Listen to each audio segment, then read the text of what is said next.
There's another scene where one of the protagonists of the film is asking another colleague who is lying on his hospital bed if he's going to keep on reporting after having had his family killed, after having been himself a target. And the guy answers without hesitation, "Until my last breath. May God save us all." No one can act with impunity. These are crimes that are beyond the pale. We are talking about human beings.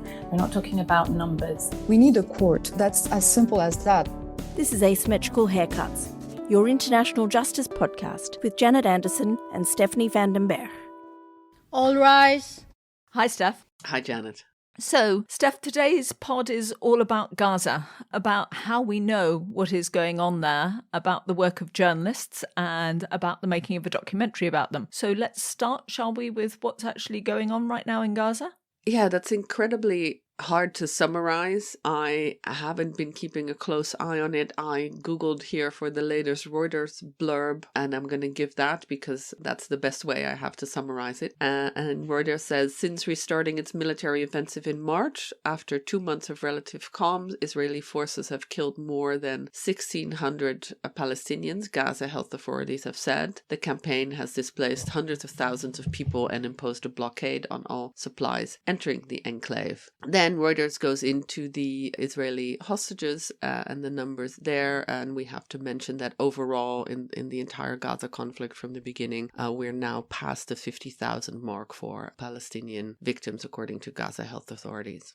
Yeah, I mean, it's almost just too much. And we're recording this now, middle of April. We'll be putting this out at the beginning of May. And I'm sure that there will be, in the next couple of weeks, again, a number of different things that make us all pay attention to Gaza because it is such an awful situation there. I'm going to put you on the spot again, Steph, and say we should also mention, because we are a legal podcast, there's a number of different court cases going on. The most important, I would say, in this context of which is the genocide case at the International Court of Justice. So what's your Reuters blurb there? Well, this is a case that South Africa has started at the UN's top court, and it accuses Israel of violating the Genocide Convention in Gaza. We have now several preliminary measures from the court, which is kind of like emergency measures where they have asked Israel to stop committing genocidal acts in Gaza or prevent anybody from committing them. But this is,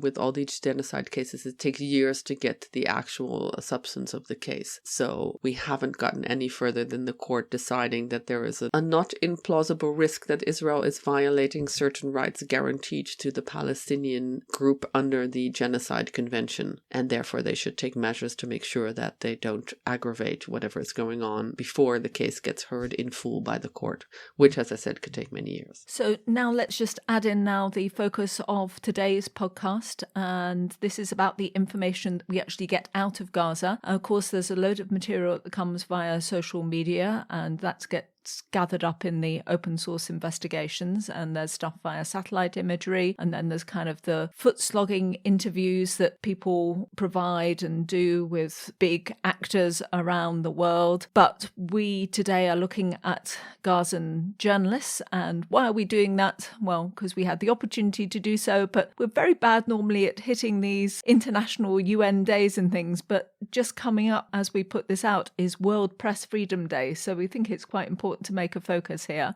And we have to make the point that for the images that you're seeing from inside Gaza, international journalists are not allowed to go in. And so the world has relied very much on Palestinian journalists doing their job day in, day out. And I know that a lot of international teams would have loved to go in and cover it and also relieve our Palestinian colleagues who have been doing this now for over a year and are very much in peril in Gaza. And that's not allowed. So that is also why, when you get a lot of complaints about how little comes out of Gaza, this is one of the reasons we can't get in. I've just been spending quite a lot of intense time with a whole bunch of journalists. I mean, a good couple of thousand of them, which is not my usual natural habitat. Yeah, I think maybe I would be more in that natural habitat as a person dealing with a lot of Reuters colleagues. But of course, I'm also in a very cushy position being in the Hague bureau of Reuters, which is completely different from my colleagues who have to cover Gaza, Lebanon, and Syria, for example. Well, talking about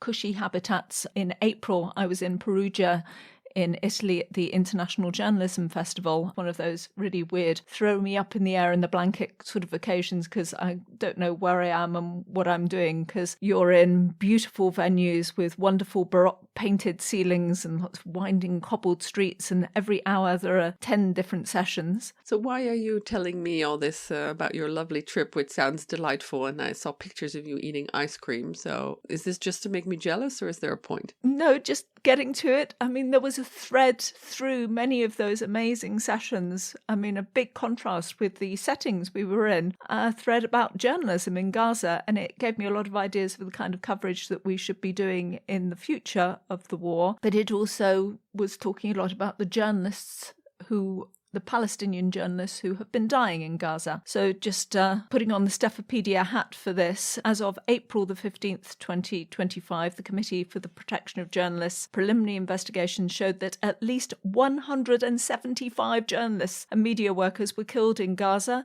the West Bank, Israel and Lebanon since this war began, making it the deadliest period for journalists since the CPJ began gathering their data from 1992. 167 of those journalists were Palestinians, and the CPJ has determined that at least 17 journalists and 2 media workers were directly targeted by Israeli forces, and it's investigating 20 more cases. Now, at the Perugia conference, you had events like one that I attended from Forbidden Stories, who worked with these press freedom organizations on these killed journalists. And here, for example, tens of thousands of Palestinians and more than 1,000 Israelis have been killed since October.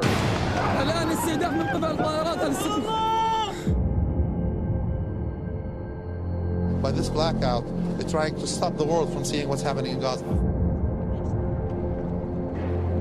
Where there is a strong potential for a war crime being committed, the live stream becomes critical evidence. The words that you hear there are, this is the worst thing we've witnessed in our lives as war reporters, and you see them on the ground wearing the press vests and filming scenes of destruction, bombing, civilians taking away their loved ones. And we'll put links to the session that was held in Perugia about that, which was discussing those who've died in the war. But today we are highlighting and previewing a different documentary that is coming out probably next fall called Between the Lines. And this one is specifically about the Gaza reporters who work for Agence France Presse, AFP. Their names are Mai Yagi, Adol Zanoun, Mohammed Abed, Mahmoud Hams, Yahya Hasuna, and they have between them decades of experience as journalists covering numerous wars on behalf of AFP. But as the blurb on this documentary says, this war in Gaza is unlike any other, and the film explores the work they did trying to cover and document it, and also the dilemmas they face in being constantly torn between trying to inform the world, struggle for their own survival and their family's survival, and the constant fear of becoming a target, and the way that no one trusted them. Israelis described the Palestinians before as not real journalists. Hamas has distrusted them for their independence, and people in the Gaza Strip were very disillusioned about any power the media might have. So while they were here in The Hague, we managed to catch up with the producer, Yann Olivier, and Helene Lam Trong, the director, and here's a quick clip from their trailer. هي عبارة عن حكايات طويلة، حكايات ممتدة لهذه المعاناة، ربما تحتاج إلى كتب وحلقات طويلة.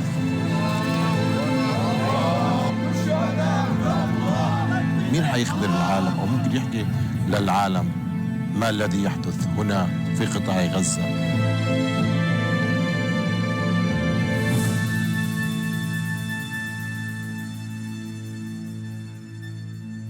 they have some really powerful images, and they say these are the stories of suffering that would take entire books to be told. And they show images from the deaths of their journalist colleagues, and they ask who else will inform the world of what is happening in the Gaza Strip. So we kicked off the discussion by asking Helene Lam Trong, the director, what the film is actually about. So the film tells the story of the AFP team in Gaza during the first year of war. The team has been working for this big news agency, international news agency, for some of them for 25 years. So they had never experienced such a war. I mean, war is the heart of their job in a place like Gaza. But this is the first time when they are stuck in it for such a long time. At first, the project was about their experience inside, but it lasted so long, and the war is still on. So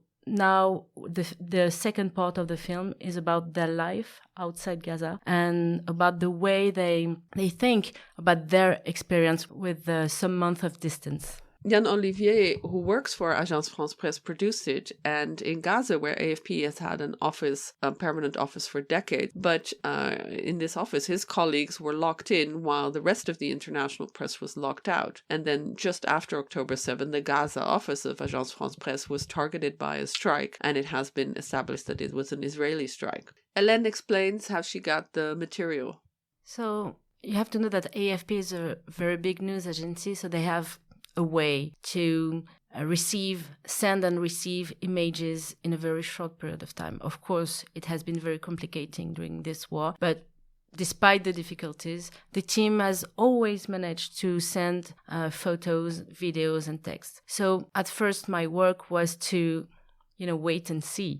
I felt really helpless. I was just waiting for them to go out, and I was watching day after day their work. But I had no idea about how to use this material because it's huge. It's everyday filming story for nearly a year. So at the very beginning, I just had to wait. Once they were out, we managed to talk together because I really didn't feel like, order them to film in a certain way for me. The only thing I told them, I asked them kindly if they had time in their really complicated life. So I asked them if it was possible, when it was possible, to film a little bit behind the stage and share with us their videos of their everyday life. And afterwards, when they came out and I had the time to think about how to tell the story in a cinematographic way, I went deep inside the archives and I chose to select the single takes. I don't know if it's clear, but the news today is really short images, cutting in a very speed way. And in a documentary, what you can add to this is time, is its emotion, and emotion grows as the time passes. So you don't have room anymore in the news to have a long video of 2 minutes with uncut. It doesn't exist anymore. You can only have this in documentaries. Especially for this war, it's a way, maybe the only way, to understand a little what they went through as Palestinians and as journalists. Interrupting our regular programming just to say, please come and support us on Patreon and get our newsletter. For the price of just a cup of coffee, you can hear Janet and me talk even more about war crimes and books that we like to read and music that we like to read and what we are doing. Come and follow us and support the show. Thank you. So was it difficult, we wondered, to actually choose the precise angle and just have this basic focus on the journalists themselves? Actually, for this project, it was very easy. And I tell you why. Because the public is unaware of the fact that journalists, foreign journalists, were locked out, as Yann said. So the way the Palestinian journalists could work is not a good way. Not because they are not good journalists. It's because they are under fire. Most of them lost their homes. They lost loved ones, members of their families. Some people in the film, some protagonists of our film lost like 50 members of their families. So they're not only journalists, they're people. So nobody can work in a satisfying way under those conditions, like nobody. And also, journalism is a job that you cannot do if you're not safe, at least at some moments. War reporters go to war, do their jobs, and leave the war and go back home and work in a kind of safety. Palestinian journalists have spent hundreds of days now under fire, so nobody can work under those conditions. And the difference is also that one of the new aspects of their job is that they are being actively targeted. The Reporters Without Borders says more than 200 journalists have died since October 7, and it has been established by Reporters Without Borders that at least 42 of them have been actively targeted during the course of their job by doing their job. And so when your press vest is equal to having a target on your chest, it's very complicated to do your job correctly. Another important aspect that you don't realize when you just watch on the social media images coming out of Gaza, you don't know under which conditions these images were taken. The complexity of the world is something that is not reflected on the social networks. It is complicated. It is complicated because nobody wants journalists to see what they are doing, and that is right for the Israeli Defense Forces, and it's also right for the other parties at war. The Hamas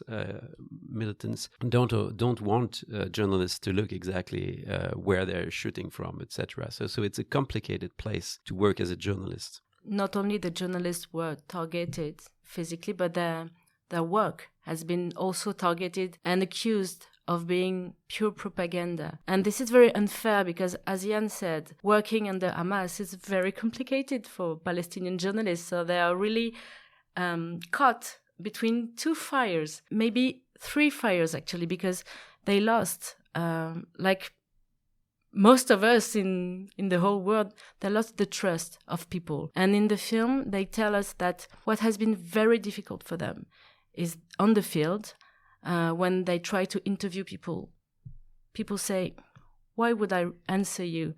I don't trust you anymore. You're unuseful because you tell our stories and nothing changes. So why should I lose time talking to you? I've lost my mother. I left my house. Just go away.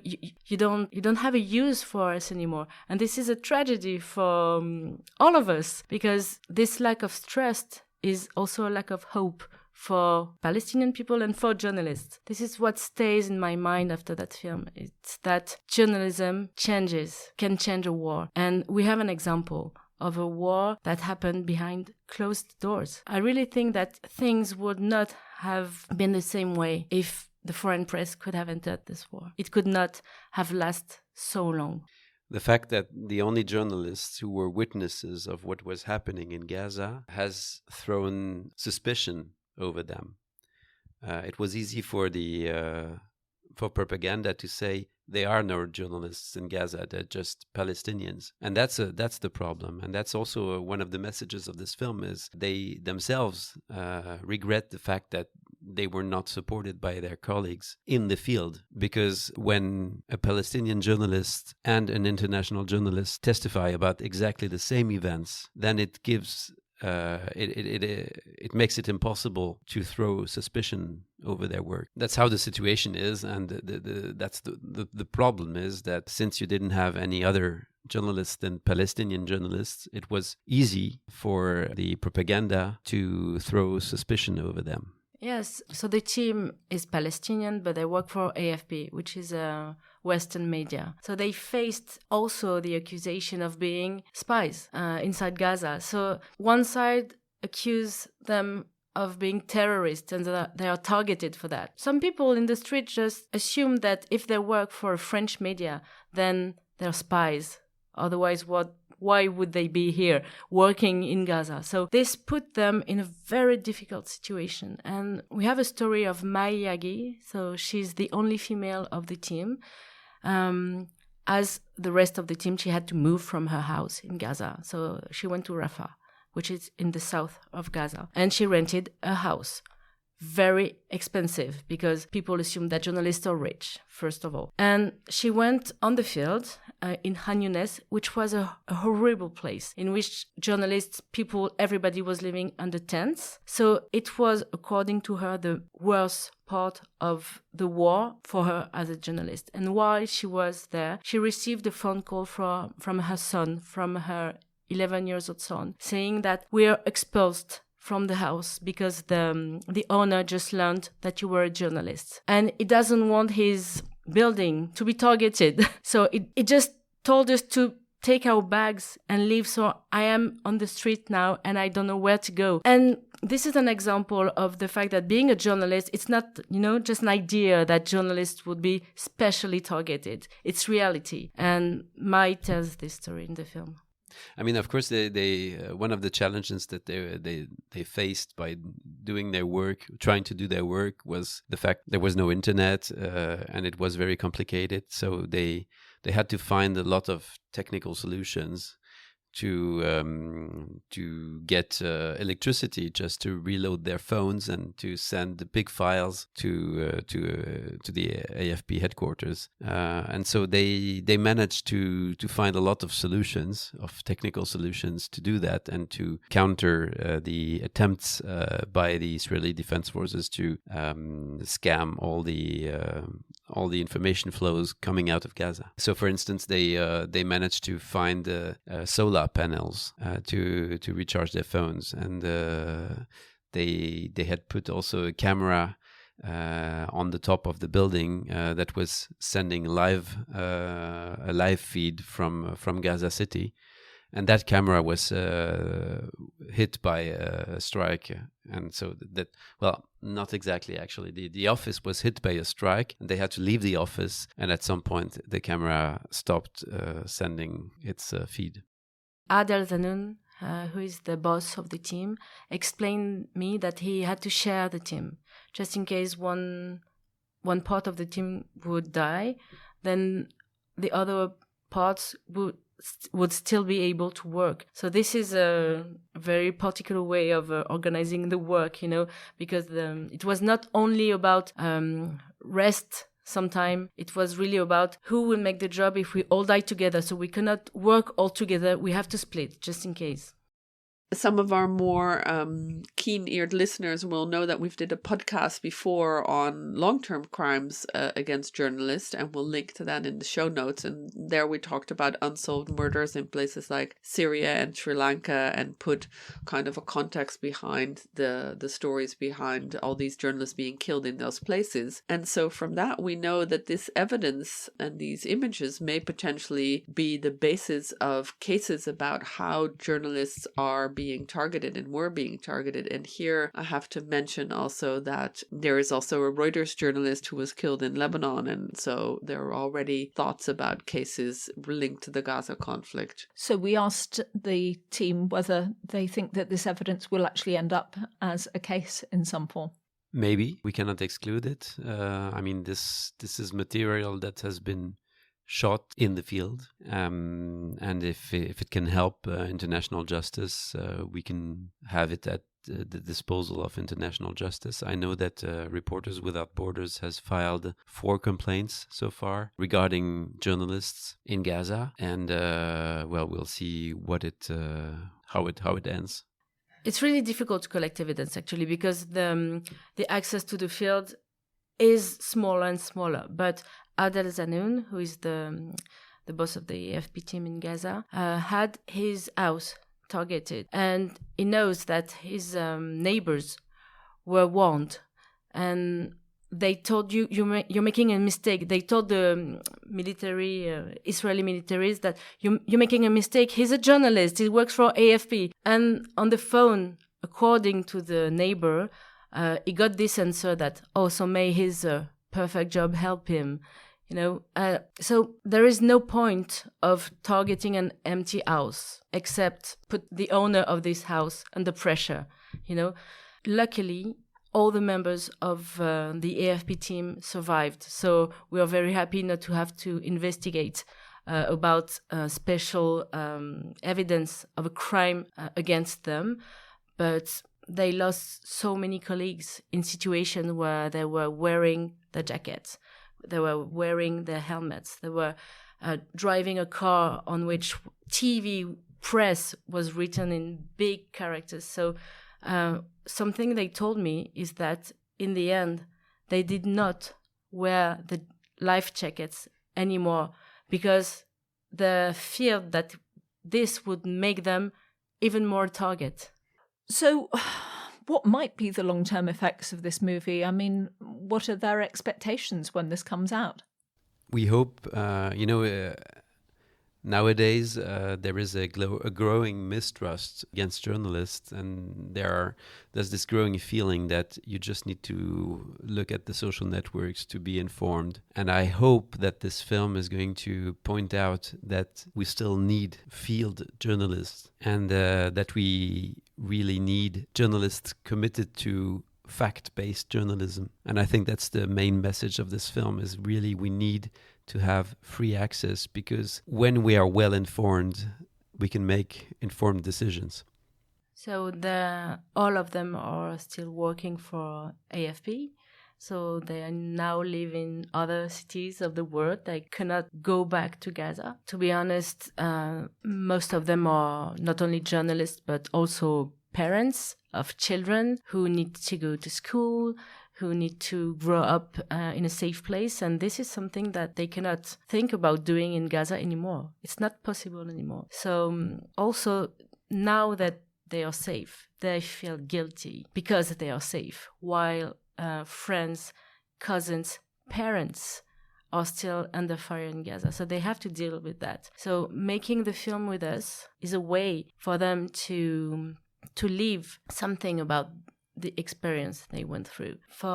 And also it's a claim for field journalism, because you can see articles about Gaza everywhere. You can see images about Gaza everywhere. But this is not information.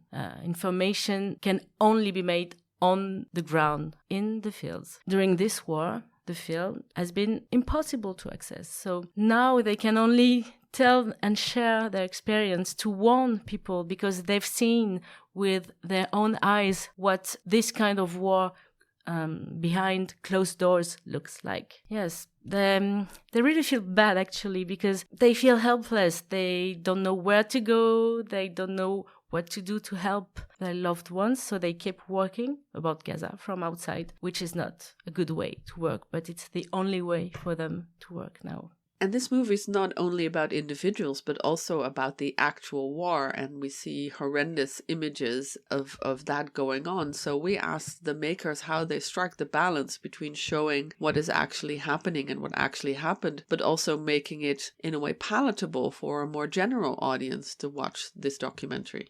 So this is a big question, obviously. First of all, there is something that is awful to say, but as a journalist, we all know that the war, really, it's always the same. I mean, each day they filmed the same scenes: explosions, hospital, wounded persons, dead persons, funerals. Every other day, it was the same. So you cannot fill, as you say, a film with that, because the war is not only that. The war is, especially when the protagonists of your story are journalists themselves, the war is also about how do I cover it as a journalist? What story do I tell? And what would be left of my work? So this is my job, to make choices about what is interesting to tell, at what moment. And really one of my main choices in this film is to keep as much as possible very, very long shots, very long footages that you can't see anywhere else but in documentaries. And also, I've tried my best, even if it was not easy, to find some light in all of that. Some moments, because, even during the wars, it's not only about darkness. It's not only about death. There is still a tiny room for light, for love. This is a very human story. It's a very tragic human story, but it's still very human. So I try my best to, tell this sad and tragic story in the most human way as possible. And we also asked whether there was a particular scene, a particular part of the footage that really encapsulated the whole story, really stuck with the makers. To be honest, it's a very intense film.